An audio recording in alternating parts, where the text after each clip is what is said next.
participants. I welcome you all on the second day of this 3-day online lecture series.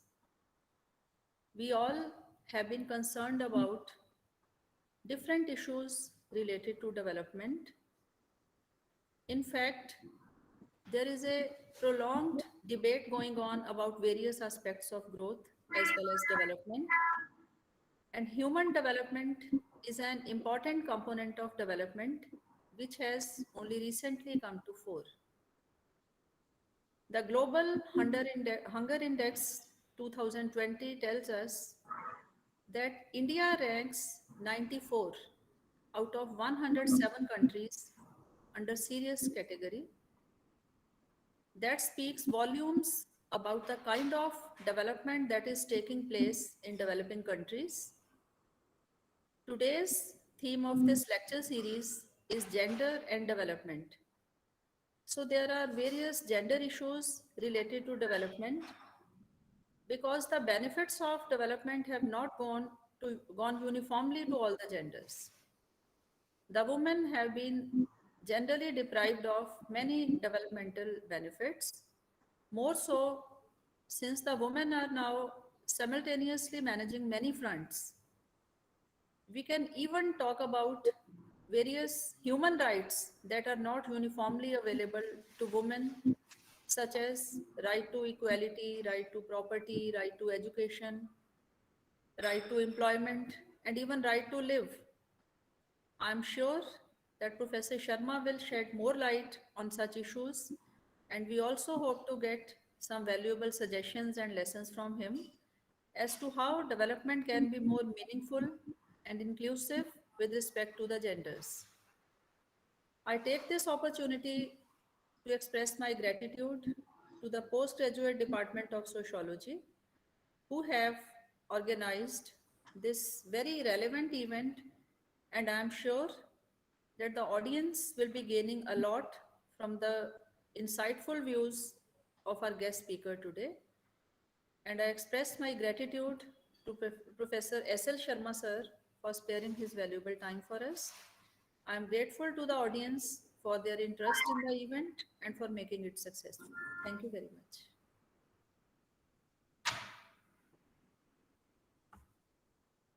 Thank you very much, madam, for giving us an anecdote to start this session and motivating our participants.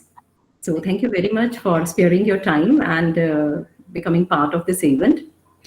Ladies and gentlemen, it is a fact that gender is a complex variable with social, economic, cultural, and political context. That's why gender equality is considered a critical element in achieving sustainable development goals. Therefore, in today's session, sir is going to deliberate on gender issues and the necessity of its integration into the developmental goals. So, dear participants, before starting the session formally and inviting the sir, I would request all of you to please switch on your cameras so that we can have a pick for the day. Yes, please, all the participants are requested to switch on their cameras.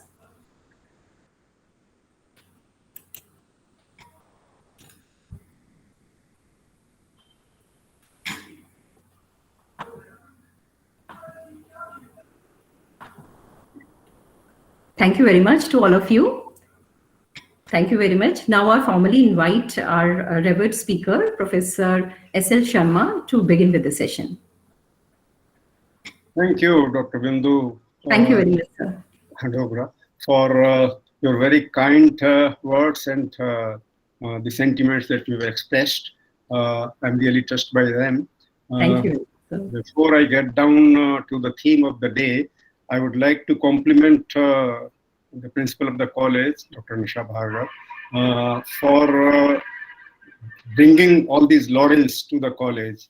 You would recall yesterday I complimented all of you for the achievement, the enviable achievement and the distinction that the college attained in the region. And now that that Dr. Nisha Bhargav is present here, I find it immensely important to compliment her for that and her predecessors too. Having said that, you would recall yesterday we spoke of a powerful critique that has been delivered by the feminists, or better still, the gender-sensitive scholars. I just mentioned it yesterday, didn't go into it. Today we will focus on that. As a matter of fact, first of all, let us understand this simple historical fact that we are living in times which will be characterized by, among others, this one distinctive sensibility of our age, and that sensibility is the gender sensibility. Never before in the history of mankind did gender receive the recognition and the appreciation for its contribution. And by gender, I mean women here. It goes without saying that today is being showered on women. So therefore, we are really fortunate to be living in times where gender appreciation is rising from strength to strength. Now, as far as the feminist critique of development is concerned, let us note it that they haven't delivered only a powerful critique, but also a very viable alternative to development. Three questions have been addressed by women and the scholars who have been working on women all along this time. Question one, and what about women in development? Development, the whole issue of development, the question of the women scholars is, what about women in development? Do women find a place in development endeavor? Do they have a significant presence as an agency in development? That's one set of questions that have been posed. This other set of questions is, if not, why not? And if yes, why so? Therefore, why is it what it is? That is the second question that has been posed. And the third question is, how do we improve the prospects for women to become a partner in development, not just a beneficiary of development, but a partner in development? Now, these are the three fundamental issues that have been raised. In response to these three questions, in fact, there have over time developed two major perspectives, which, for want of better terms, I would call gender justice perspective, and the other gender empowerment perspective. One is gender justice and the other is gender empowerment. Both these perspectives they have responded to these three fundamental questions that have been raised in this regard, in regard to relationship of women or place of women in development. Now, beginning with the first question, that is, what about women in development? The gender justice perspective, which was advanced, at least in academic circles, it is the credit goes to Esther Boserup, who has become a great votary of the role of women in development. She authored a book which was published in 1974, and the book is titled Women's Role in Economic Development. Women's Role in Economic Development. Now, in this book, she addresses or responds to the three questions. Question number one, what about women in development? Does women have a place in the process of development? And her answer is that no, women has all along been excluded from development until the beginning of 1970s. Now, she makes a very seminal statement, a very pithy statement, which I think would not be forgotten by any one of you, including anybody who hears that statement. And the statement is, women have been recognized only for their reproductive role, not for their productive role in human society. She's talking of times of 1960s or the up to human history up to mid 20th century.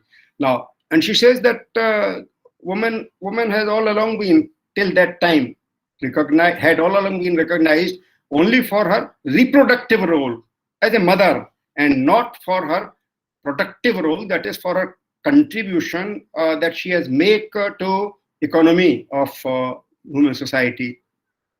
As a matter of fact, while I was a student at graduate level, I recall having read 2 lines of Maithili Sharan Gupta, which so powerfully depicts that image of woman of that time. अबला जीवन हाय तुम्हारी यही कहानी, अबला जीवन हाय तुम्हारी यही कहानी, आंचल में है दूध और आंखों में पानी. Nothing would characterize the state of or the status of women in human society till the mid 20th century than these 2 lines. Abla, you helpless. Abla जीवन हाय तुम्हारी यही कहानी.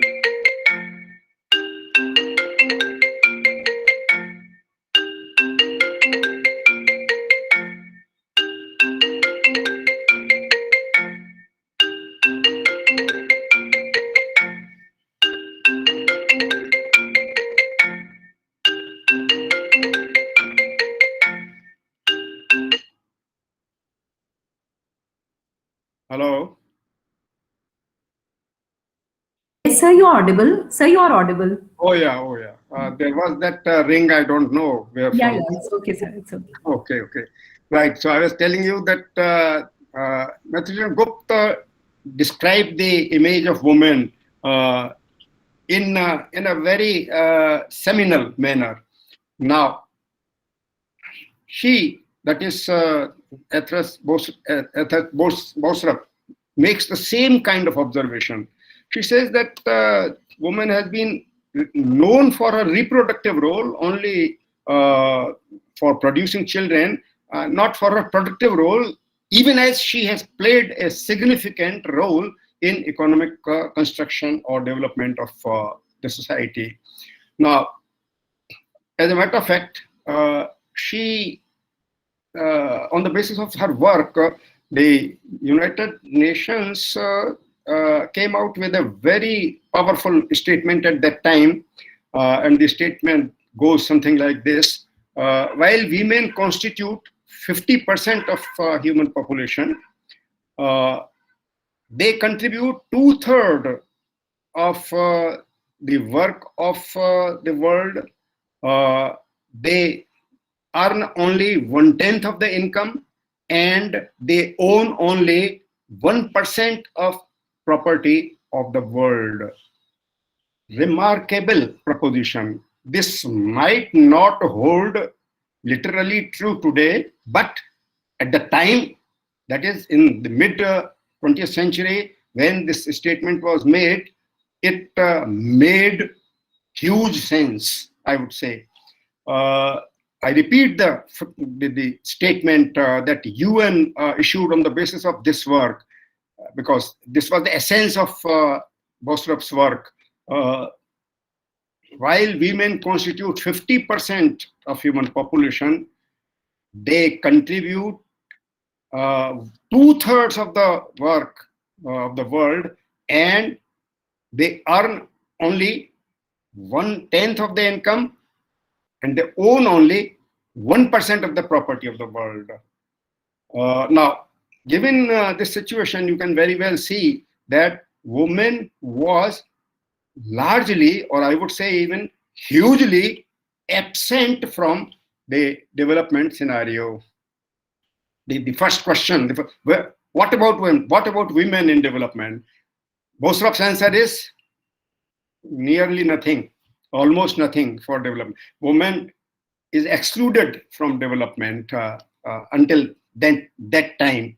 Now, she goes on and maintains that it is not that she has not contributed to economic growth of human society, but her work has always remained invisible. The whole and this proposition, in fact, has given rise to a significant debate, which has been raging ever since then till our times. And the bone of contention is what about the unpaid work that women do? Women have been invisible in development, but she has been invisible because the men have refused to see the work that women doing. Her work is hidden from public perception, and the reason why it is missing is because the manner in which work has been defined is a gendered definition of work itself. Work has been defined by men as a paid activity, and since woman doesn't get paid anything for the work that she performs in the household, her work is not recognized as work at all. No, and whose definition of work this is? It's male definition of work, and therefore even today, the question remains hot. The question remains burning as to what do we do about the unpaid work of women.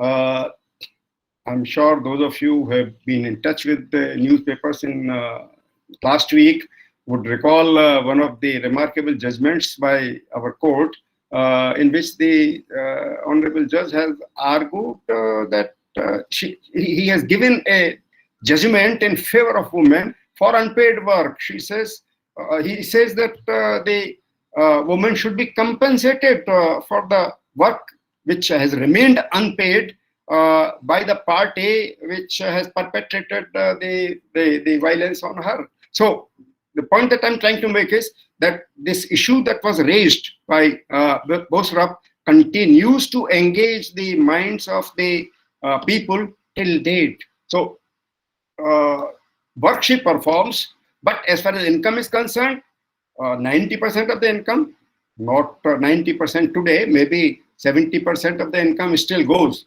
to the pocket of the men, not to women. And ownership, she doesn't own anything. The whole question of ownership, whether it is in respect of land or it is in respect of property or house or anything else, the whole question of ownership of women still remains a burning question. She has, by and large, she's deprived of ownership of property. Now, this is the position of women in development. Coming to the second question as to why is that so? And she says that is so because of the kind of development policy that has been once again formulated by men. After all, who are the people in the planning commission of various countries? It is the man, it is not the woman who is represented in these planning commissions. And obviously, it is the male bias which has worked in respect of formulating the development policy, one thing, and also in respect of framing development programs for women, the various development schemes for women. She says that, of course, after 1970 or since 1970, schemes of gender or women development have been launched in many nations. But she maintains that still most of these schemes remain gender stereotypical schemes. That is, only such kinds of works or programs are formulated as to reinforce, which those reinforce the stereotypical feminist image of women. So this is, and so her explanation is that both in development policy and development plans, that is the schemes of development, if women remain invisible, it is so because the planners have been males, and it is their male bias which reflects in development plans.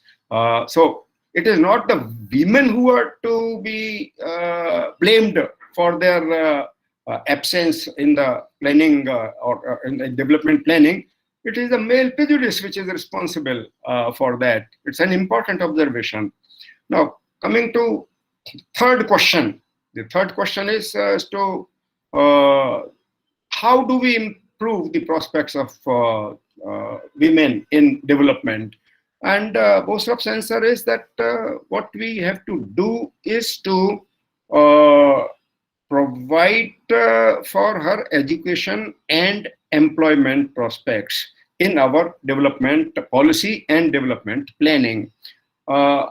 She says that they develop special development plans have to be framed for her in the first instance, and these should be such as may really enhance her life chances, enhance her capabilities, enhance her capacity to contribute in a visible manner to the development of the nation. And these two channels are the main channels that she banks upon, that is education for women and employment for women. And she maintains that if that is done, surely women, it will contribute to the not only the betterment of women's lot, but more importantly to provide an opportunity for her to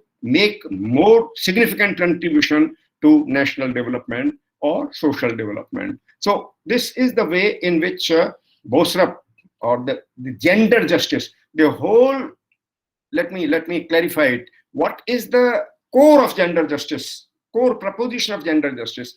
The core proposition of gender justice is that women have been deprived of justice in so far as she has suffered deprivations and exclusion in productive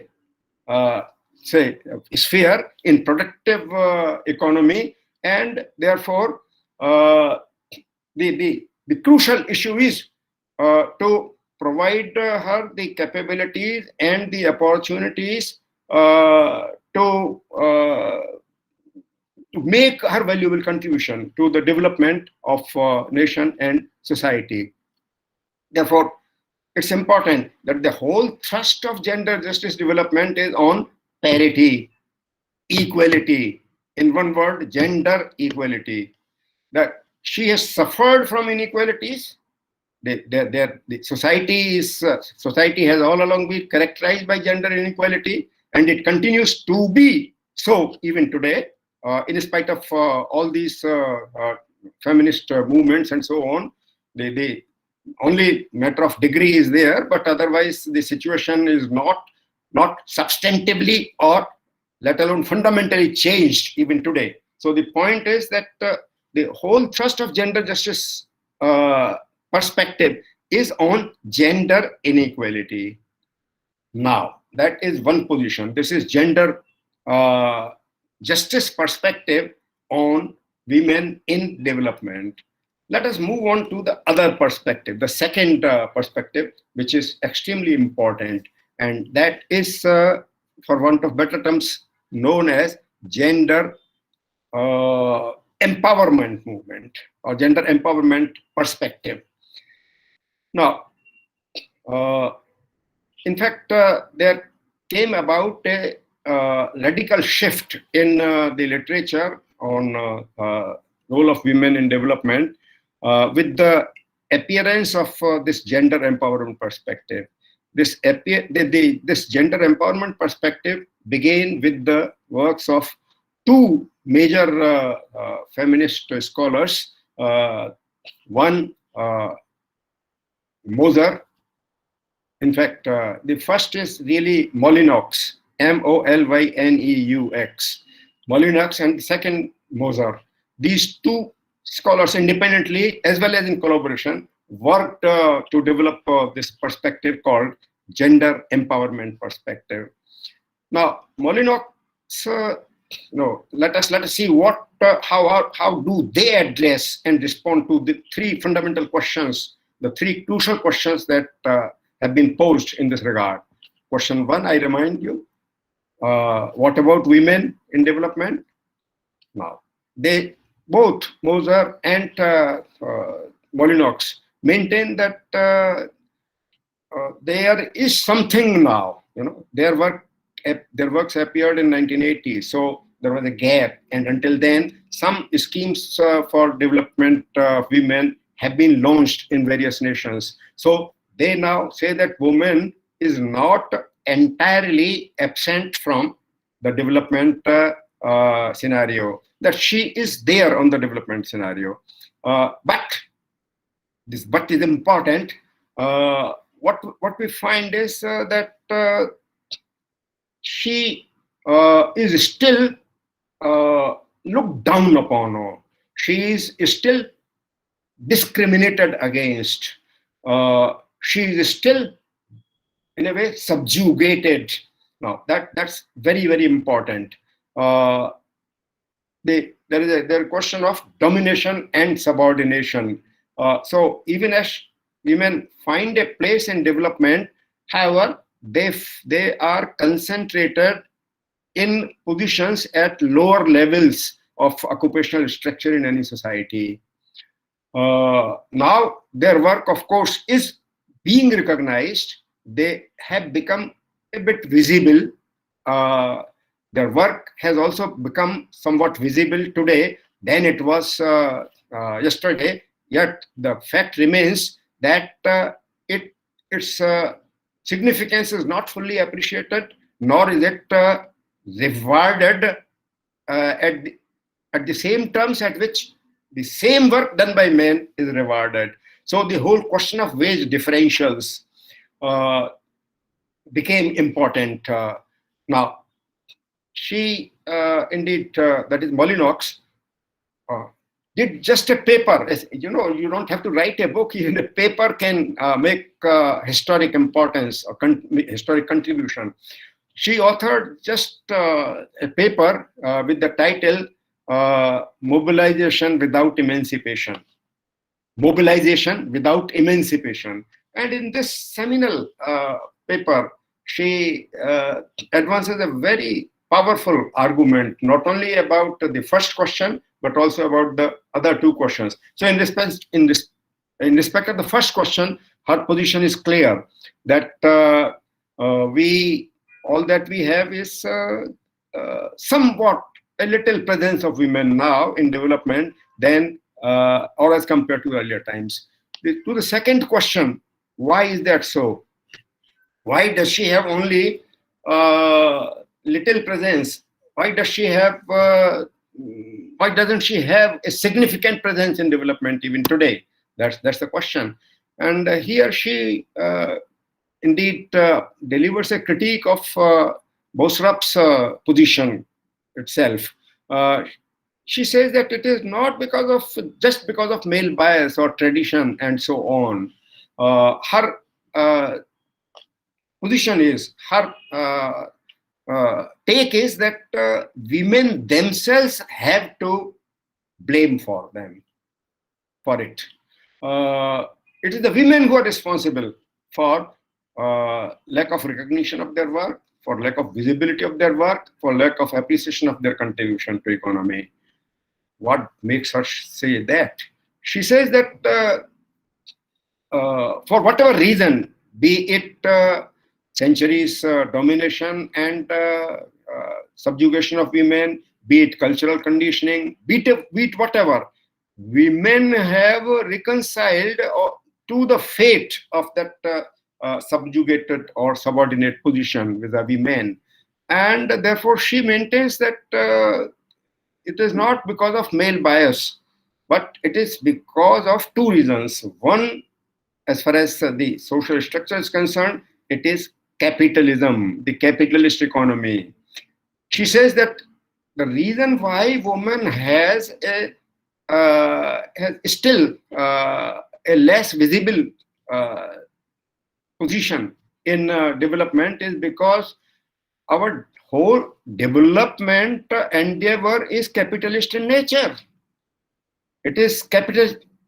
You yesterday we discussed about development as economic growth, and we maintained that what it stands for is a kind of position which is capitalist position, economic growth first, distribution next, and that never happens, that never occurs. For decades together, we have been waiting for that trickling effect of capitalist development to reach the lower levels of social order, but it hasn't reached in a significant way to that level even today. And therefore, it is the capitalist character of development that we have. And the world over, we have the same character. I mean, with minor exceptions of socialist countries, and even there you find the same position. Because the socialist countries are socialist in respect of distribution, but they remain capitalist in respect of growth or production. And therefore, what we have is the same position. They, even in the socialist world, of course, much more in the capitalist world, and as all of us know it, ever since the breakdown of or the breakup of Soviet Union, what we have had is only one system, and that is the capitalist system of economy, which has the world has become a polar economy, the capitalist economy. And in the light of that, it remains to be seen as to this capitalist development has been detrimental to the interest of women. Now, so partly she blames the capitalist character of development. But then, as I said earlier, am I audible? Yes. Hello? Yes. Okay. Yes, sir. As I said earlier, Yes, sir, you are audible. yes. Okay, I carry on. As I said earlier, she also blames women for that. And why does she blame women for that? She says that there are two kinds of interests of women which have to be distinguished. And I tell you this, the distinction that Molyneux has made is of strategic importance. It's of immense significance. She distinguishes between two sets of interests of women. One she calls practical needs, interests which are related to practical needs of women. And the other she calls strategic interests. Now, practical needs are need for privacy, or separate toilets, or need for creches, or these are the practical needs of women, and they are the practical interests of women. And what Molyneux says is that we have to make a distinction between the practical needs of women, that is the practical interests of her, and the strategic interests. What are the strategic interests? Her strategic interests are to be equality, emancipation, and liberation. That is her own autonomy. That is what Molyneux maintains. Now, the development endeavors, development programs have been designed by the various governments for women, but only to cater to her practical needs. That is, the development programs have been effective in serving her practical needs of separate toilets or creches and giving sewing machines and so on, the various schemes that have been launched by government, including Indian government, for bettering the prospect of women. But Molyneux's observation is that these development schemes cater to the practical needs of women, to utter neglect of her strategic interests. What are the strategic interests? Her strategic interests are equality. Her strategic interests include justice. Her strategic interests include liberation from oppression, emancipation from violence, and so on and so forth.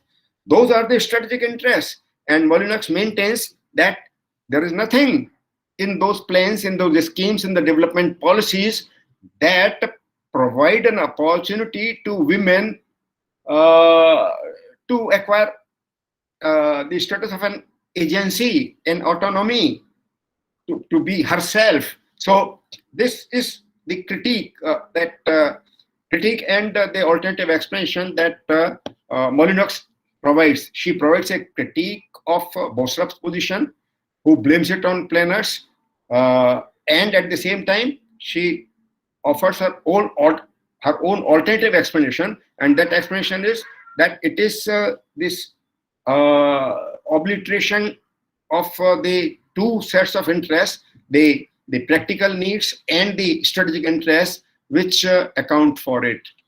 Now, when it comes to how to improve the prospects of women, it is here that she comes into her own. She maintains, the Molyneux, she maintains that what is required today and what is required on the part of women is to discover her strategic interests, understand them, and fight for them. There are two kinds of development programs: sponsored programs and self-driven programs. Sponsored by state or any other agency, sponsored programs of development, and contest programs, if you like. So there is sponsored mobility and there is contested mobility. Molyneux says sponsored mobility is not going to be of much gain for women. Women will never be able to attain equality and human agency of her own by means of these practical needs kinds of programs or the sponsored programs that are offered by the government on a pallet. Now, she, on the other hand, maintains that what is needed is contest. Women have to contest. Women have to fight. Women have to demand and have their own mobilization. It is here that the title of her paper is so meaningful. She says, the little mobilizations, women mobilizations that we have, whatever mobilizations we had until then, she finds them mobilization without emancipation. Those mobilizations have only yielded these kinds of programs which are sponsored development programs. The real programs which will enable her to attain equality, to attain liberation from oppression, are conspicuous by their absence. And she inspires women to come forward and raise her voice and fight for her rights. So this is her remedy. She has addressed all the three questions. What about women in development plans? She says very little, and that which is there is only there to meet her practical needs, not her strategic interests. As far as the second is concerned, her explanation is that it is not just planners' male bias, it is the capitalist nature of development that accounts for it. It is maintained by her as well as by other feminist scholars that capitalism is exploitative of both nature and women alike. Capitalists have exploited nature to the hilt, and capitalists are also willing to and are keen on exploiting women to the full. So her explanation is that it is because of the capitalist paradigm of development that women remain excluded from development, and that is to blame for. So this is the explanation for why they are invisible or less visible in development. And her answer is her panacea, her remedy is that we have to change this capitalist paradigm of development. And in order to do that, women should know the distinction between their practical interests and their strategic interests, and they should finally begin to fight for their strategic interests. Now, this is Molly Knox. Moser, another scholar who also collaborated with Molly Knox, but who made a contribution on her own. She appreciates this distinction between practical needs and strategic interests made by Molly Knox, and she is in complete agreement with her that this is true. And she then raises a voice in development circles, development planning circles, for a respectable place for women. In fact, and respectable place will be equality, equal place. And therefore, she launched a vigorous campaign for a respectable position in development planning, respectable position for women in development planning. And as a result of which, the whole idea of gender planning and development was raised. Now, you have to see the distinction between these two perspectives. On the one hand, you have gender justice perspective. On the other hand, you have gender empowerment perspective. There are some very vital distinctions between the two. And these distinctions are of immense importance if we have to understand it. But before I elaborate those distinctions or describe those distinctions, let me also make one more point, and it is that in carrying forward this whole idea of distinction between practical needs and the strategic interests of women, Harvard University feminist scholars developed a whole paradigm of women empowerment. They devised a framework for women empowerment, and this framework moves from a position that tries to trace the women's development in a historical manner. She says that to begin with, what did we have was welfare programs for women. So it all started with welfare schemes. Next came the participation of women in development. That is as the participation of women in development through education and employment. Until here, Bosrup's position, these two stages. Then comes the third stage, it is evolving. The third is conscientization. Both Molly Knox and Moser, as well as the other scholars of the same persuasion, they maintain that what you need is conscientization of women as also of men. What is the meaning of conscientization? The meaning of conscientization is development of a critical consciousness. Development of a critical consciousness about the structures of vested interests that have dominated over women, that have oppressed women, that have been violent to women. What are these structures? There are. It is not males dominating over women. It is a structure. There is a certain structure, underlying structure. We have to understand this structure. It is here that sociology comes in. What are these structures? Number one, the structure. These structures are structures of kinship relationship, structures of economic relationships, structure of power relationships. Broadly, these three. So, family, on the one hand, work on the other, and governance on the third. The three, you have to understand these structures, extremely important structures. You have the family structure, the kinship structure, if you like. What is it that characterizes kinship structure? It is patriarchy. Patriarchy is the name of the game of family.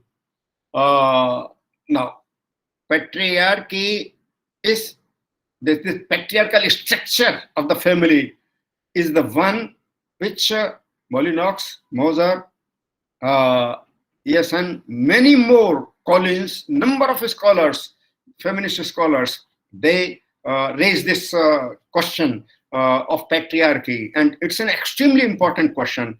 So patriarchy has been one measure of subjugation or subordination of women to men. Men are not to blame. It's important to know what you have to blame is that structure, and what we have to therefore do is not to fight with men, but to break down that structure, to dismantle that structure. That's an extremely important point. That is why it is important to note this distinction. While Bousrup spoke of women, it's important. Her position was known in respect of women development as Women in Development, WID. That is the phrase by which it is known. As a result of Bousrup's contribution in development planning, we achieved just WID, Women in Development. Women entered the arena of development. They made their presence felt in the arena of development. So that was it now. But these scholars of the radical order, be it Molyneux or Moser or Collins or any other, they are on a different plane. They say, no, let us not talk of women. Let us talk of gender system. There is a difference between women and let us not talk of individuals. Let us not talk of women or men. Let us talk of the gender system. That is the system of gender relations. And there are three facets to the system of gender relations. One is patriarchy in the field of family. The other is capitalism in the field of work, economy, economic relations. Important. Kinship relations, economic relations, power relations. These are the three structures of relationships. So as far as the family kinship relationships are concerned, patriarchy dominates it. That is the rule. And as far as work outside is concerned, economy outside is concerned, capitalism is the rule. And as far as the power structure, power relations are concerned, in respect of power relations, statist position is the rule. It is these three agencies taken together: patriarchy, capitalism, and statist orientation of the various countries, which account for the subordinate and oppressed position of women in societies. Now, that understanding it, developing an insight into it, is what is meant by conscientization. Women have to get conscientized. They have to become aware of. Not only women, even men have to get an idea, an understanding of these structures of discrimination, inequality, exploitation, and oppression. Once you understand these structures, then policies and programs have to be devised, ways and means have to be devised to dismantle these structures if you really want women to come at par with men in all respects. So this is now conscientization. The next is,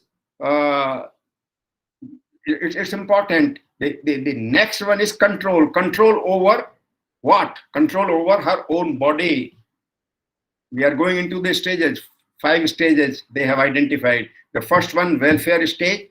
We are talking of the process of women's development in a historical perspective. So welfare programs have all along been there for women. Even before the whole question of gender and development became important or was raised, reformers and so on have always been talking about the welfare of women. So it all began with welfare programs, then moved on to participation, that is participation in economy through education system, and moved on. Then the third stage, Molinox and other feminist scholars maintain, is conscientization. There came a time when feminists like them became conscientized to these structures and began, raising their voice against them. And then next, as a result of which, women acquired control over her own body, over her own womb. No, she is not just a child-producing machine. She is an agency. She is a person. She is a human being in herself. I am reminded of a very, very important event that indeed brought me a kind of enlightenment. And that event it was in Chandigarh itself. The Home Science College organized a seminar on girl child, and I was fortunate to have been invited as chief guest and a keynote speaker. This was sometime in 70s, I believe, 1970s. And before we started the seminar, the organizers took me on a round of an exhibition which was put up by the girl students of Home Science College. And while I was going through that exhibition, there was a poster, and I got stuck to that.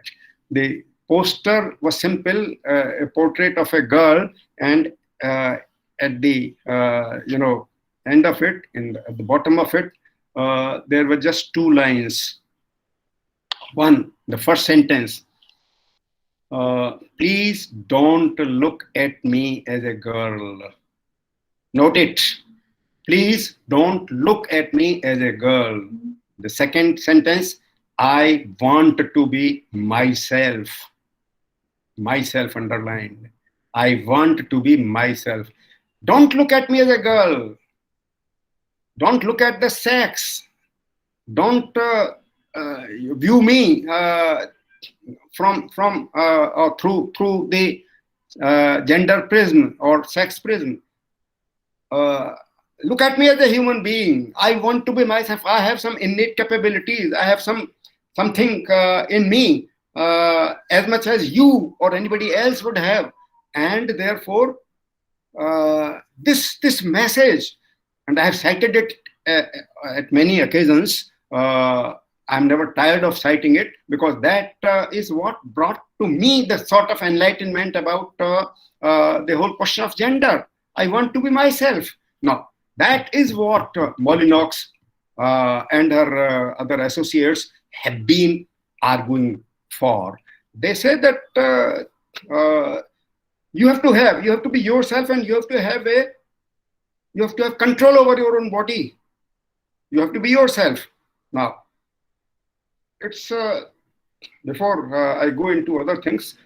So this is what we call control. Now, this control is over your body, but then there is also the structural control, or control over structure, that you have to attain. And that is what is empowerment. The last stage is empowerment. After control, there is empowerment.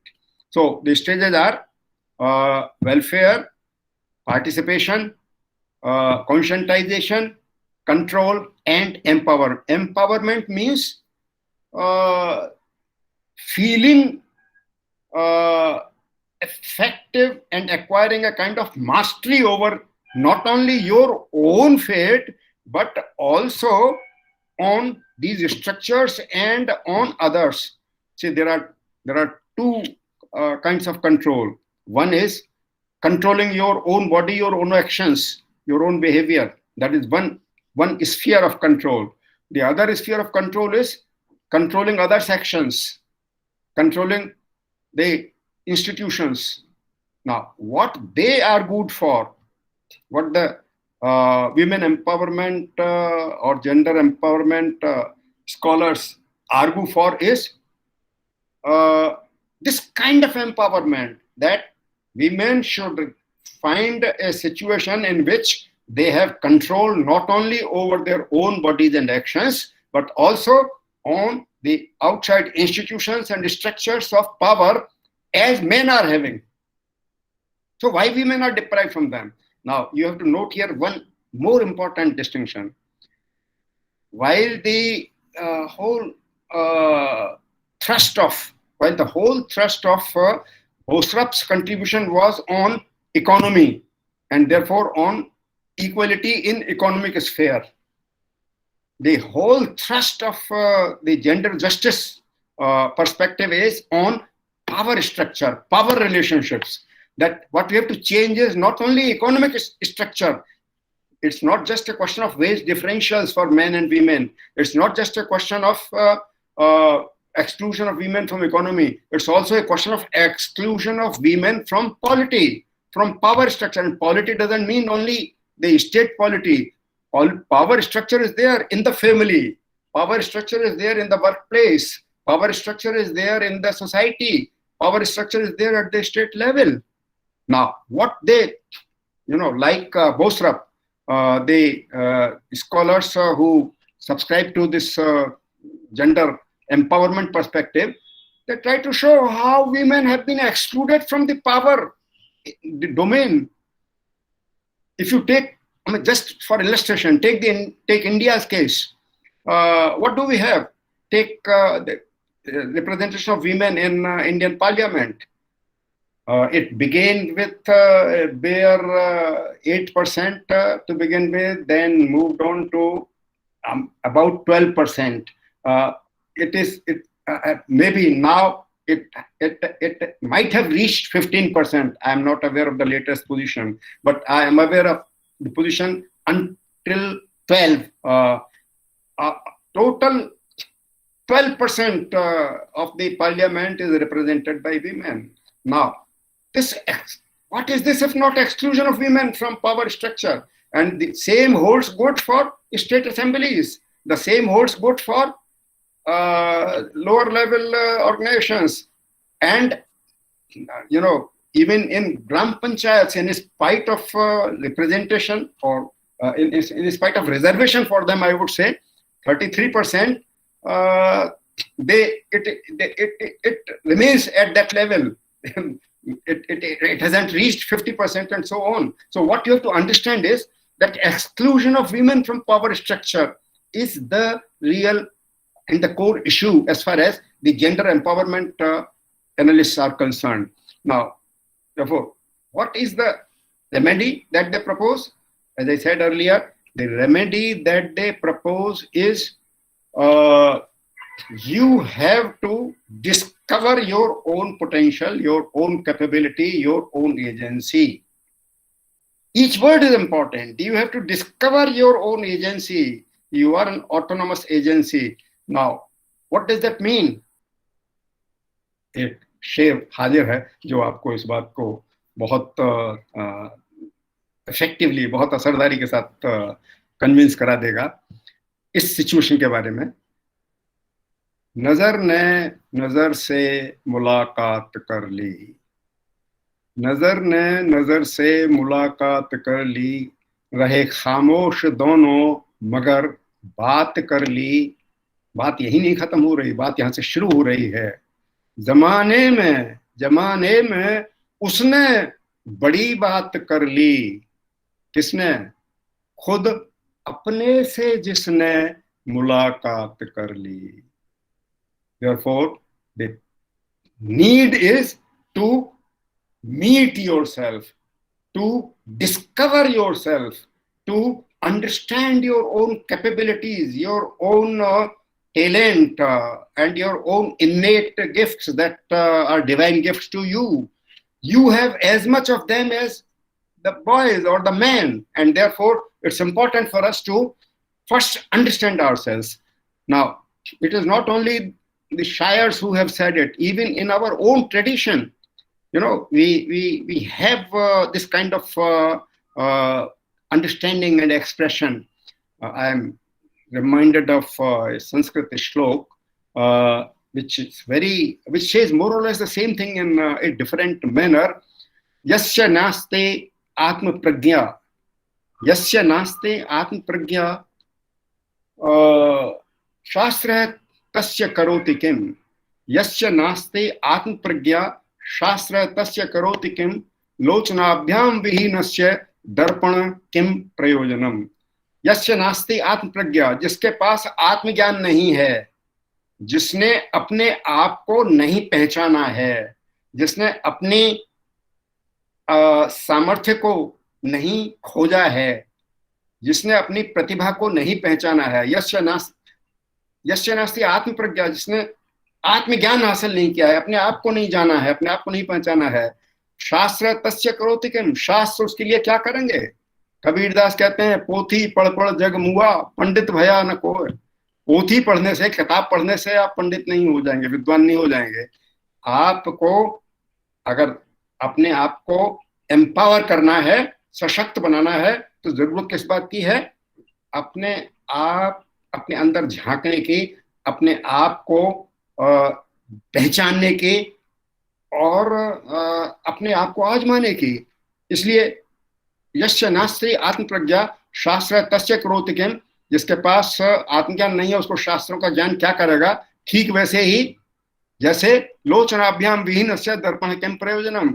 एक अंधे के लिए जैसे दर्पण बेकार है, लोचन विहीन अंधा आदमी, जैसे उसके हाथ में आप दर्पण पकड़ा दो, उसके लिए वो बेकार है. वैसे ही ये जितना भी ये लेक्चरबाजी यहाँ हो रही है, सब बेकार है तब तक जब तक कि आप अपने आप को नहीं पहचानेंगे, आप अपने आप के लिए नहीं फाइट करेंगे, आप उन स्ट्रक्चर्स ऑफ एक्सप्लॉयटेशन और डिस्क्रिमिनेशन और ऑपरेशन के बारे में खुद सजग नहीं होंगे, अवेयर नहीं होंगे.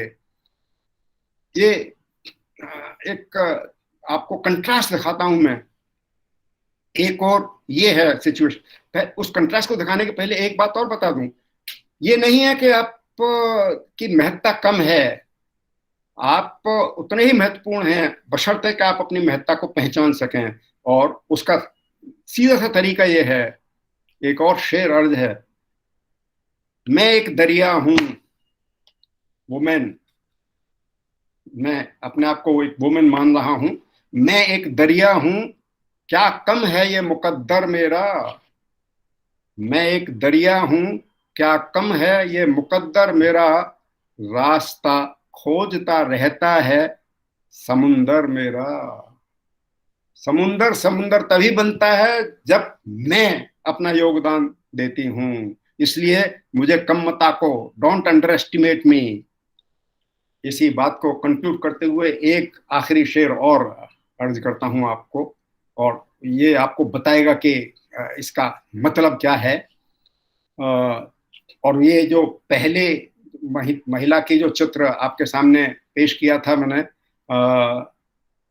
जो सीधा सा था कि अबला जीवन है तुम्हारी यही कहानी, नतिशरण गुप्त ने जो चित्रण दिया, उसका कंट्रास्ट आप देखिए. आज शायर कहता है, समुंदर के, ये महिला है, समुंदर की, ये महिला शायर है जो इस बात कह रही है. समुंदर की शांत लहरों को देख, ये न समझो कि इनमें रवानी नहीं है. समुंदर की शांत लहरों को देख, ये न समझो कि इनमें रवानी नहीं है. शुक्र है जब ये उठेंगी तो तूफान आएंगे. जब ये उठेंगी तो तूफान आएंगे. शुक्र है कि अभी इनमें उठने की ठानी नहीं है. आप उठने की ठानिए, तूफान आएंगे. ये स्ट्रक्चर्स अपने आप हिलने लगेंगे. अपने अपने हिसाब से अगर आप इनको हिलाने की कोशिश करते रहें तो एक कलेक्टिव फोर्स पैदा होगा जो हिलाएगा इन स्ट्रक्चर्स को. And take it from me, till such time as these structures remain intact, and we are not able to make a dent into them, women will remain where they are. I wish women appreciate their own strength. I'm not instigating you or inspiring you or asking you to fight in your families or to fight in your workplace or to fight against men. No. In fact, in my own paper, one of the publications which I did for the Social Bulletin, empowerment without antagonism. I spoke of empowerment, no, women empowerment. It was women empowerment without antagonism. You don't have to be antagonistic. आपको fight नहीं करनी है, आपको mail से fight नहीं करनी है, आपको fight करनी है इन structures के खिलाफ. You have to raise your voice and you have to use your energy to break down these structures rather than openly fighting. I mean, using intermittent language or intemperate language with the men doesn't serve any purpose. What we need, we have to maintain cordiality, we have to maintain harmony in the family, we have to maintain harmony in the workplace, we have to maintain harmony in power structure. But at the same time, we have to be assertive, we have to be firm, we have to have our say when it comes to the strategic interests. I think I should provide you some time for discussion, questions, and so on. Let me close at this point, and I invite your questions. Thank you. Thank you very much, sir, for giving us valuable insight into this matter. And we all agree with you that we are constantly talking about developmental goals, but without challenging these gender mentalities and the structures which are deeply embedded in our society, we can't achieve these goals.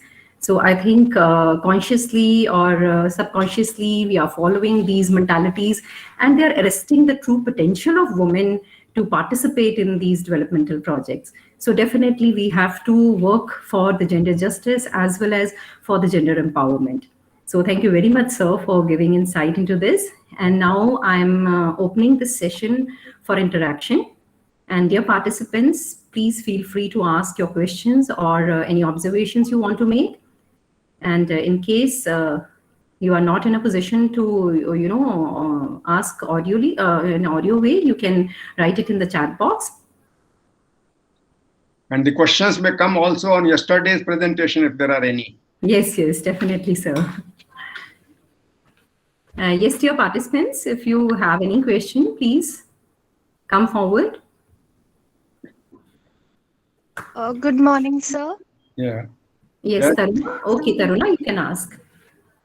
Yes, myself, Taruna. First of all, it was a very interactive and a good and debatable session you have actually talked about. Like from hailing from the girls' college, we all have been looking forward for this session. I wanted to ask you one question. We all have been really talking about generation gap, and generation gap is also a sensitive topic, but to an extent, don't you think so that generation gap should be replaced by gender gap? Because I guess boys were still the same and they are still the same. I guess they are having the same life, which was, I guess, 20 years back. But the girls somewhere, they are facing the issues. Still they are facing the issue, like the time is changing, modernization is taking place, but I guess girls are still facing that problem. So that generation gap should be replaced by gender gap. Very, very good question. That's an observation or a suggestion which I endorse. But I have just one comment on it.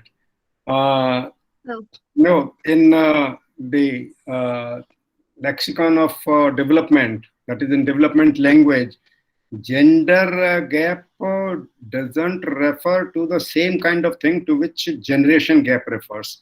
Generation gap refers to differences and even contradictions or opposition between the attitudes and values of one generation and the other generation.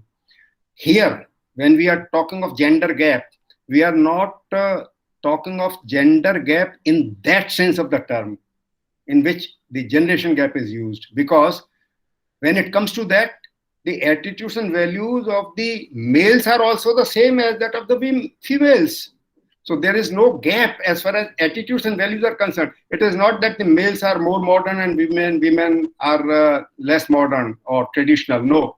Or it's not the case that women are necessarily traditional and men are necessarily modern. There are men who are modern, there are men who are traditional. There are women who are modern, there are women who are traditional. So when we talk of generation gap, we are talking of the incompatibility between the attitudes and values of two generations. But here there is no disparity. The women are also culturally conditioned to think the ways in which the men are thinking, and men are thinking the same ways in which women. But if at all there is any gender gap, it is in the reverse position, and that is you have a point that the men or the males are not able to see the attitudinal change, if any, about which I'm not sure. How many of the women, even today, are aware of these structures of exploitation, discrimination, oppression, and are motivated by that inner urge to fight against them? Not many. Not many. Therefore, yet, at the same time, among the men also, while a vast majority remain traditional, there are a few who are as enlightened and aware about these the structures of gender discrimination and inequality and oppression as are women. So gender, when we talk of gender gap in development development language, we mean by it inequalities, that is in the field of gender gap in economy. So which Bosrup very effectively pointed out, how there is a gender gap in economy between men and women, gender gap in power structure. So it depends on how you define gender gap. But your point is well taken. If you mean by gender gap the kind of situation in which men are still traditional and women, of course, have become modern. They are willing to fight, but men are still sticking to the old, just as old generation sticks to Yes, the old sir. norms. Yes. If that is what you mean, I am with you. Yes, sir, definitely. I mean that. Okay. Thank you, sir. But in development lexicon, that's not the meaning of gender gap. When Yes, sir. Okay, please carry on. Yeah, thank you very much, sir. Sir, there is another question by our student, and she has written it in the chat box. So I'm just reading out that question. Okay. She's Monica, and she's asking what are the major challenges still faced by women with regard to gender and development in our society, and how they can be completely resolved. So she's just asking for the way out. Yeah. The major challenges I have already indicated are three. Number one, patriarchy. Number two, capitalism, capitalist paradigm of development. And number three, statist attitude of the political leaders. Now, these are the challenges that you have to confront. Patriarchy is a challenge in the sense that patriarchy is an ideology which imbibes or entails three important elements. You have to understand it. We use the term patriarchy, but I'm afraid not many of us are aware about the meaning of patriarchy. What does patriarchy mean? Patriarchy means three things. Number one, sex-based division of labor. The first element of patriarchy is sex-based division of labor, that women will be confined to home and men will work outside in the economy. Now, this is one part of patriarchy, one important tenet of patriarchy. The second important tenet of patriarchy is sexual servility of women to men. Women are denied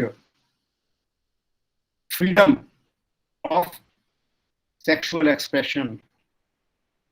Men are not denied, women are denied. And men have the right to sex as and when he likes, but women has no such right.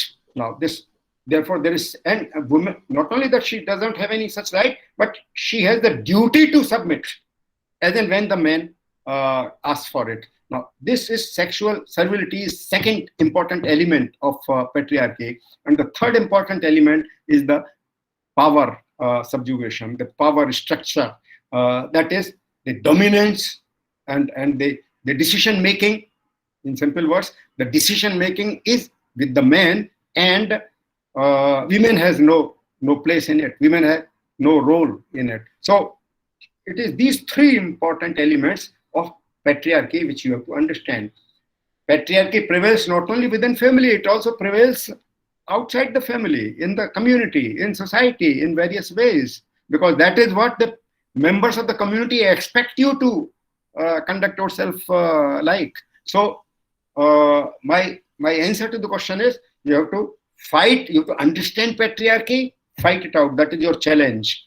You have to understand capitalism, fight it out. That is the second formidable challenge.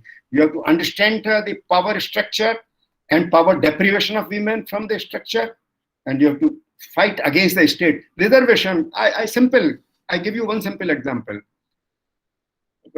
When it came to the question of reservation, and you know it, that the question has been hanging in balance till date, the question of reservation for women in parliament. It has yet not been resolved. It remains an unresolved issue to this date.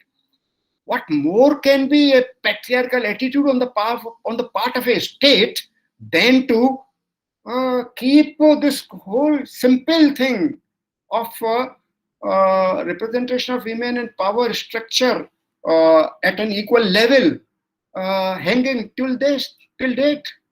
You just give me one good reason for it's decades since it has been hanging in balance. How do you account for it if not through the state, patriarchy, the patriarchal structure on the part of this? So you have to fight at these three levels. Once again, let me qualify. It is not a fight between men and women. It's a fight between women and the structures, men and the structures, both. So you have to, now, it's not that you cannot fight. You may say that... Sir, Hindi mein bolo. Monica, you may say, are you able to hear me? Yes, sir, I'm able to hear. Yeah. Could I add that... Sir, Hindi mein. Hello? Am I audible? Yes, sir, you are audible. So you're audible, sir. You're audible. I was telling you something about it. It is not that you cannot fight, only that you have to gather yourself together to fight it down. एक और शेर इसके जो सवाल उठाया है उसके संदर्भ में आपकी सेवा में अर्ज करता हूँ. ये मुश्किल ये है कि वो विलिंगनेस ही नहीं है हम लोगों के पार्ट पर. भाई हम लोगों के part, I mean those who are gender sensitive, who are gender oriented. तुमने चाहा नहीं, अनन्या ने किधर से किया? तुमने चाहा ही नहीं, हालात बदल सकते थे. तुमने चाहा ही नहीं, हालात बदल सकते थे. तुम भी हिमालय की बुलंदियों पे पहुंच सकते थे. तुम तो ठहरे रहे झील के पानी की तरह. दरिया बन के बहते तो बहुत दूर निकल सकते थे. सर बहुत खूब, बहुत ही प्यारा शेर है सर. Thank you. और बिल्कुल इस सिचुएशन पे सूट कर रहा है सर. सर एक और हमारे पार्टिसिपेंट हैं. She wants to ask question. Ananya, yes Ananya, she has raised the hand. If you could please unmute yourself and ask the question. Yes, ma'am. Thank you, ma'am. Good morning, sir. So, Yeah. sir, today's session was very informative. I wanted to talk about the structures, as you said, about the patriarchy and in the workplace and at power level as well. Yeah. So, I feel that we are aware about the structures right now. Mhm. That we like we can say from last 20 years also not much, but as we can say at some point we are aware of these structures. But Mhm. I feel right now there is a need to get after awareness, there is a need to recognize that power and the socialization and re-socialization process is much needed at this time. Sure. Because right now, even if I would say in my family or others family, we know about the concept of patriarchy. We know how women are not given power in the workplaces or things like that, but still there is no process where the people are changing their mind, or we could say whenever we talk about also with our friends, or just a discussion takes place, we always talk about patriarchy and all these things, but the steps are not taken afterwards, that the socialization at the birth time also, that which we are getting socialized from the birth, and now re-socialization, because we have to change our views as well. Uh, is your question over? Yes, sir, I wanted to like, Okay. is it right? Yeah. I would like to compliment you for making this very pertinent point. You know what? In my own paper, to which I referred earlier, Empowerment Without Antagonism, I have made this point in writing that it has to begin with socialization. And let me tell you, even as you may have no control over your parental family, but when it comes to your own family of procreation, uh, all of you will get, many of you might have, so many of you will get married in times to come. And when you raise your family, there is an opportunity for you to attack this structure of patriarchy in the, if not in any other role, maybe that you are not able to do so in the role of wife. Of course, I would very much like that you succeed in doing it in the capacity of a wife, but more importantly, you have every opportunity in your hand to be an effective agent of gender equality as mother, because the children will learn from you, not just from father. Father will only discipline them. Whatever values they acquire, they will get from you. And therefore, my submission is, I would like to compliment you for having made a very, very perceptive observation. And I would encourage you to implement your own observation. And I would as well suggest to others to implement this observation. That is the way. It cannot be done overnight. That is the way you will be able to change the whole pattern of socialization, and perhaps your kids, boys and girls, will have a more egalitarian orientation, a more respectable relationship than what they are having today. Yes, thank you, sir. Yes, thank you very much, sir. So I think we have to socialize our sons and our brothers in a better way. That's, I think, the take we are having today. So, sir, there is another student which asks, she wants to ask one question. Yes, Rashi, are you there? Yes, ma'am. You can ask here. Good afternoon, sir. So, first of all, it is a privilege to have a direct dialogue with you. So, as rightly talking about the structures, I want to say that gender parity is one of the goals of United Nations, also Sustainable Development Goals, and India has acknowledged it at various other forums. And if we see by stats, like you said, only 12% women participation is in Parliament, and currently it is 13. Even in Supreme Court, at present, only 2 women judges are there, and the government is still hesitant to pass the women reservation bill. So don't you think that it is a hypocrisy that government itself is acting as a glass ceiling for the political development of women? Well, you see, as far as hypocrisy is concerned, I have been seriously reflecting on it and thinking about it as a student of society, that why blame only politicians? Isn't it the case that the whole society is hypocritical? And not only Indian, but everywhere. If you take the case of the most developed society, the one that is at the pinnacle of development, the United States of America, well, it holds a brief for equality, but during Trump's 4 years presidency, we have seen how he acted vehemently against women and looked down upon them and ridiculed women. So as far as hypocrisy is concerned, that is not just a privilege of politicians, it's as much a privilege of teachers, it's as much a privilege of parents, it's as much a privilege of economic leaders, that is corporate owners, and so on and so forth. In fact, this is one important subject on which a lot more needs to be done, the hypocrisy of elders. I tell you, in my own study of student activism, that was way back in 1960s, while I was at Raipur. When I interviewed 61 student activist leaders in the wake of a student movement that occurred in Raipur. And that was the time in the mid-60s when student movement was spreading all over India, in Indian campuses. And I asked these leaders about the major factor of behind their agitation. And you know, all of them, not a single exception, every one of them, that what pained them was the hypocrisy of the educationists, the hypocrisy of the teachers, the hypocrisy of the educational authorities. So hypocrisy is a phenomenon that is as widespread in our society as well as in human societies as corruption is, or as any other form of social deception is.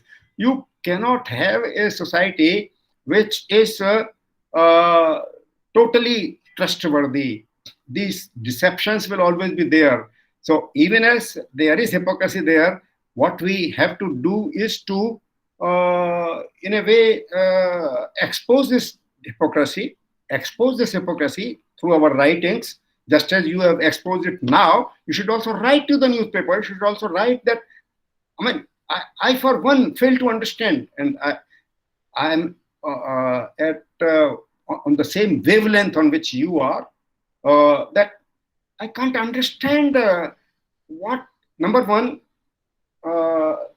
you have only granted 33% reservation for women in Gaon Panchayats or Panchayat institutions. I fail to understand why 33%, why not 50%? Women constitute 50% population of India, roughly 50%. So why 30? Okay, granted, considered 33%. Why are you denying it at a state assembly level or at parliament level, or in terms, or in, I mean, where there is no reservation in other structures of administration, whether it is police or it is education for that matter, though there is some representation in education. So all the occupational fields, and in army and combat forces, it has been a big problem, a huge issue, and so it is in judiciary, as you rightly pointed out. So the point is that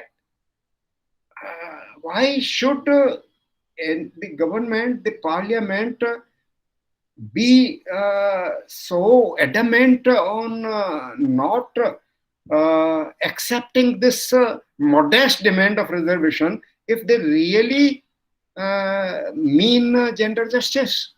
I fully agree with you that the whole society is a hypocritical order. Yes, sir. Thank you, sir. Yes, rightly said, sir. We have very we have these deceptions. hypocritic kind of views and mentalities at every platform. So rightly done by Rashi. So I congratulate her on this question. So our next participant is Priyanka Sambal. Yes, Priyanka, are you there? Thank you so much for giving me the Yeah. chance to ask a question from very senior professor S.L. Sharma sir. Sir, it's being a great privilege for us to Welcome. listening you and having a word with you. Sir, my question is that you have almost touched all the aspects of patriarchy. I think there is nothing left to ask to you. But since one thing I just want to ask that as you have said that we have to fight back, like we have to fight for our empowerment without antagonism. So in spite of fighting back, women are still have been very gaslighting effect since very many years.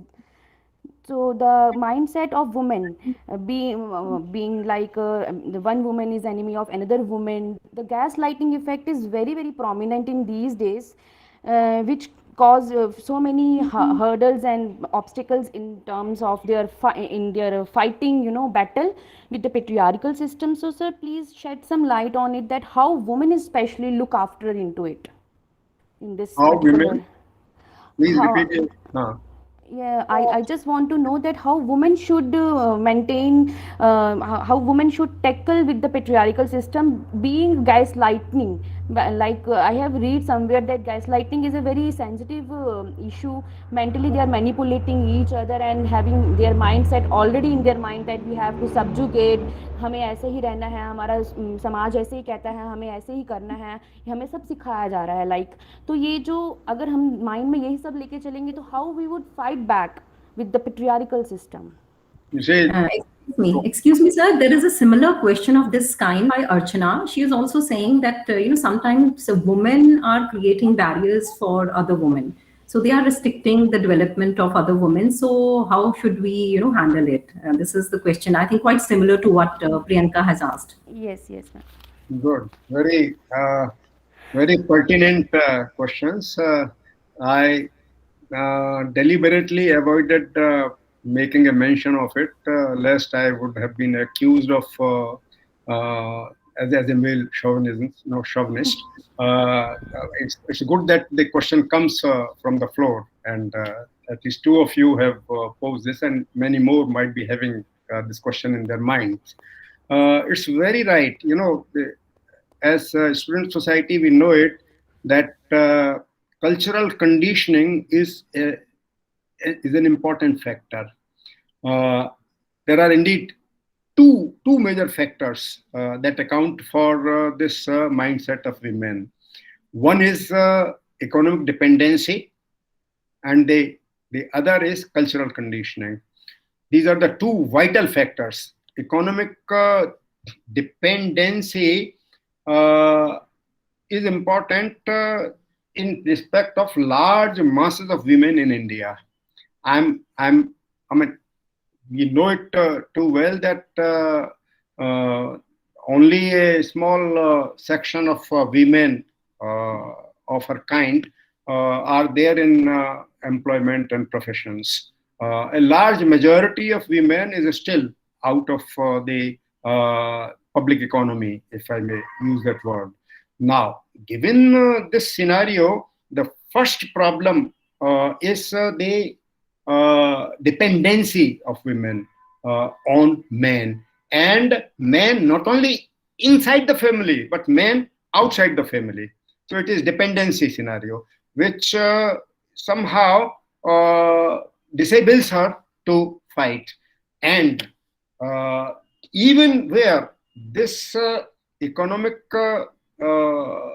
dependency is not there, I know of some of my women colleagues in Punjab University at the time when I was there. They had the positions of reader and also professors, some of them professors, and they would tell me whenever there was some such context, they would tell me, no, I don't go to bank.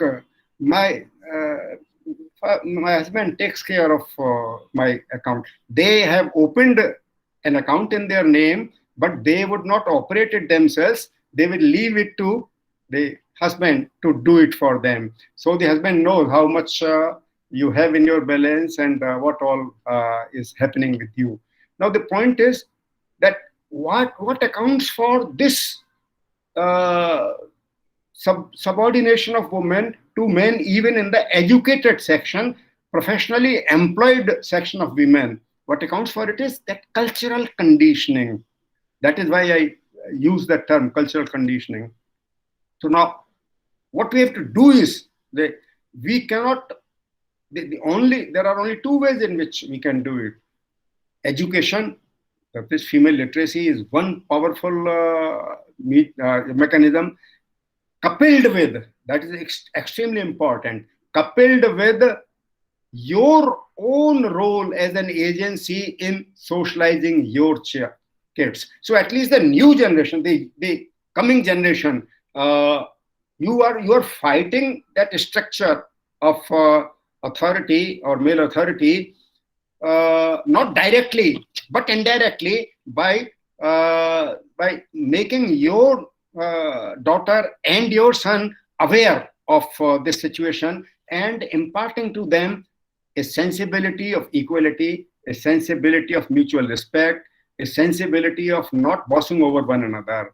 And if you are able to do that, I think these are the two ways in which education is a mechanism for empowerment. And when it comes to cultural conditioning, which is the vital factor, you play a role in cultural conditioning. So these women who are now, opposing you, nothing much can be done by you about them. You have to put up with them. But at least the next crop of women to come, for which you will be responsible for their socialization, you should fight it out at least at that level by playing, by giving a scope for play of your own agency of autonomy, your own agency of being yourself, your own agency of transmitting those values and those sensibilities to your kids, which you uphold for yourself. Thank you so much, sir. Thank you, sir. Thank you, sir. Thank you very much, sir. So before taking another question, I just want to request all the participants to fill the feedback form. It is posted in the chat box. So, sir, there is another question. Yes, Akanksha Singh, are you there? If you want to ask the question in person. Yes, dear Akanksha, are you there? Yes, ma'am. Yeah. Good afternoon, sir. Good afternoon, ma'am. Yes. Sir, जैसे हमारे India में कहा जाता है कि औरतों को समझा जाता है कि वो एक मर्द के पैरों की धूल है, तो सर इस कंटेक्स्ट में हमारी जो कॉन्स्टिट्यूशन है उन्होंने बहुत लीगल राइट्स दिए हैं वुमेन के रिगार्ड में, लेकिन सर आज के टाइम में देखा जाए तो जो वुमेन्स हैं वो इन लीगल राइट्स को एक गलत वे में यूज कर रही हैं, फॉल्स केसेस में जैसे जेंट्स को फंसाना या और भी बहुत चीज। तो सर उसमें आपके क्या व्यूज हैं? बिल्कुल आप की बात में दम है। देखिए, पंजाब यूनिवर्सिटी से सेवा मुक्त होने के बाद चंडीगढ़ में एक इंस्टीट्यूट है, it's called institute of correctional administration. ये होम मिनिस्ट्री का इंस्टीट्यूट है, तो करीब 7-8 साल तक उसके डायरेक्टर हम रहे। ये इंस्टीट्यूट जो क्रिमिनल जस्टिस एडमिनिस्ट्रेशन सिस्टम के फंक्शनरीज हैं, जिनमें police, judiciary and prison officers हैं, उनको ट्रेनिंग देने वाला इंस्टीट्यूट है। तो वो हमारे यहाँ आते थे ट्रेनिंग के लिए।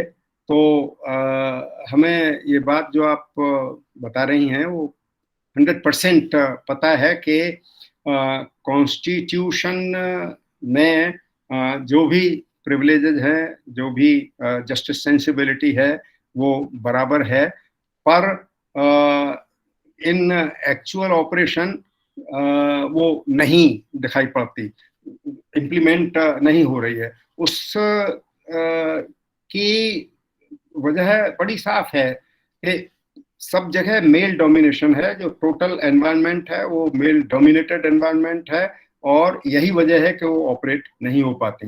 तो जो आप कह रही हैं वो सही है, पर उसको बदलने के तरीके, ये जो जो तरीका, देखिए ऐसा है, कुछ चीजें हैं जो हमारे हाथ में होती हैं, हमारे बस में होती हैं, कुछ चीजें हैं जो हमारे बस के बाहर होती हैं।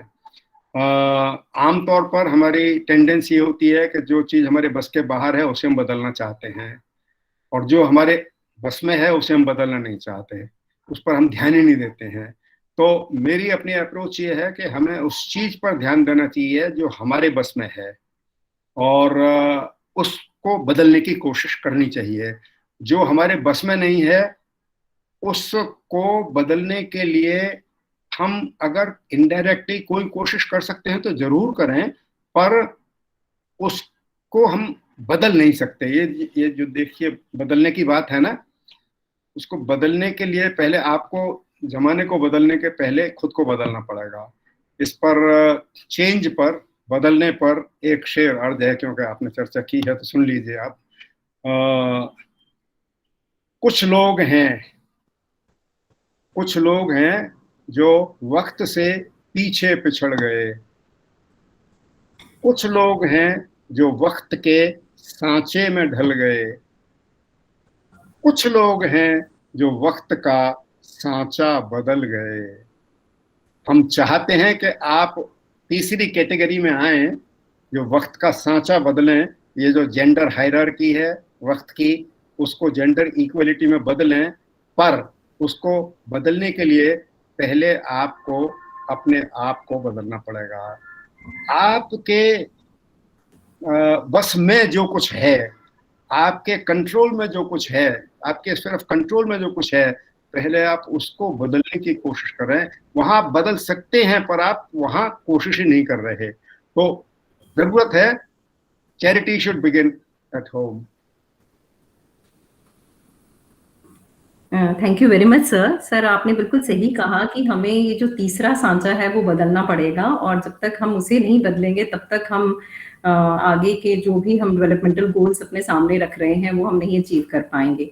और सर मुझे आज बहुत ही गर्व महसूस हो रहा है। I am really feeling so proud that our younger generation, specifically our young ladies, they are so critical of the entire thing, and in a very objective manner they are not only criticizing the patriarchal structure which we have, but at the same time they're also criticizing the hypocritic behavioral aspects related with women. So it is such a wonderful thing which has come out from this session. So I think our young girls are so clear in their vision, what they want in their life and what kind of situation is there around them. So I really appreciate the question which the girls are asking, and in a very critical way they are putting up the situation. So thank you, girls. So there are some observations also which I want to read. There is another student, alumna of our college, Sonam Singla. She's saying it's more important to change the mentality of the men before empowering the women. She is rightly saying this, I think. And she's saying that invite the men or boys to attend these sessions. So she wants more men and boys to attend such sessions so that they can understand the gender perspective. So is there any other question? Yes, participants? Yes, if there is any other question, please raise your hand, or you can ask by unmuting yourself. Okay, sir, I think we won't be in a position to take more questions because of the paucity of time. So now I invite Dr. Bhavna Sood for a formal vote of thanks.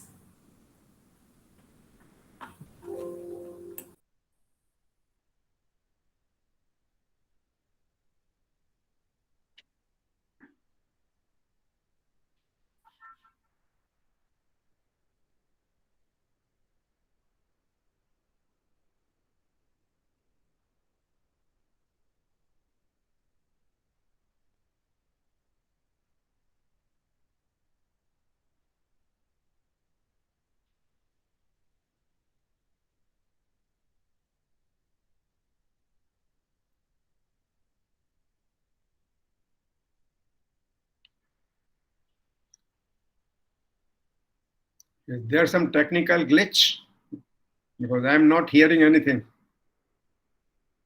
Am I not audible, sir? Hello? Hello.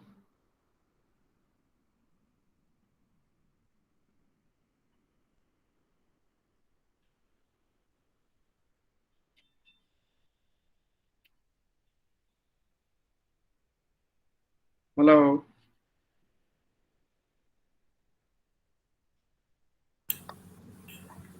Yes, am I audible? Yes.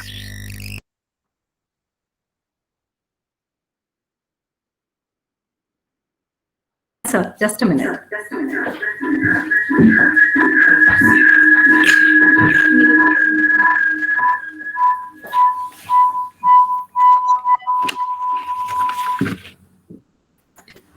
I'm really sorry. I think internet issue was there, so I need to change the system. I'll just start again. I want to thank Madam Principal, Dr. Nisha Bhargav, faculty members, and dear participants. I take this opportunity to propose a vote of thanks, and I express gratitude to you, sir, for sharing your expert views on gender and development. The bone of contention is that the work of women is hidden just because it's not paid. So, which itself highlights a gender definition of work. So, women need to discover themselves, fight, and contest for their own rights. Capitalists have exploited nature and women, and remedy is to focus on strategic interests. Sir has highlighted the importance of critical consciousness. So, without saying much, I would like to end with these lines: don't dream, work for it. And we are all inspired by your words, sir. This brings us to the end of the session today. I express my gratitude. I would like to thank our principal, Dr. Nisha Bhargav, for supporting us in organizing such sessions. I want to thank Ms. Neena Sharma, our RUSA coordinator. And I would also like to thank all the staff members who could attend the session today, and also the participants who have overwhelmingly joined us. Hoping to see you all again tomorrow for yet another virtual session on the contemporary theories of development. So that's the session tomorrow. That's it for today. Thank you so much, sir. Thank you. Thank you.